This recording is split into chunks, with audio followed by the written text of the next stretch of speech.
par-dessus la vanne.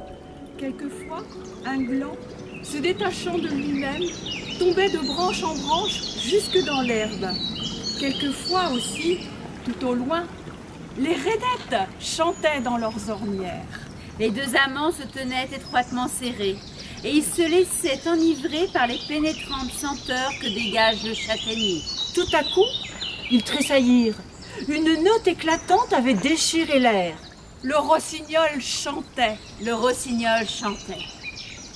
Le matin, ils étaient éveillés par les merles et les fauvettes et ils allaient sur le plateau de Bouffemont voir le soleil se lever derrière les collines de Mareil et de Champlâtreux. Ils eurent bientôt une tradition. Il était des arbres qui rappelaient de chers souvenirs. Là, ils s'étaient embrassés.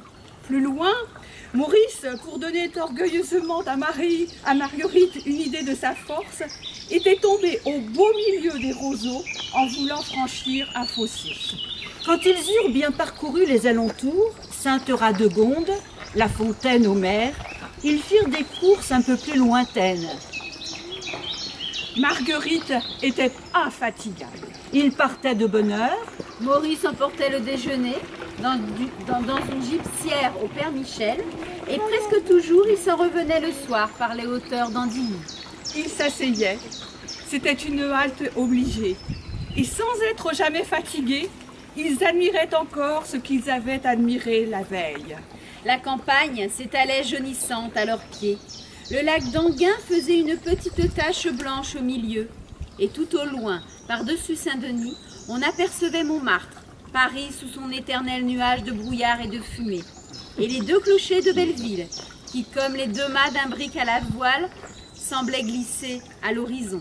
Ils restaient là, longtemps couchés, à voir le soleil disparaître, regardaient avec plaisir un spectacle toujours le même et cependant toujours nouveau, toujours splendide.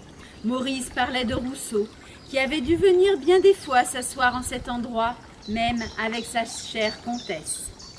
Et marchant dans les sentiers incertains, écartant les branches qui leur fouettaient le visage, il racontait quelque histoire d'amoureux illustres.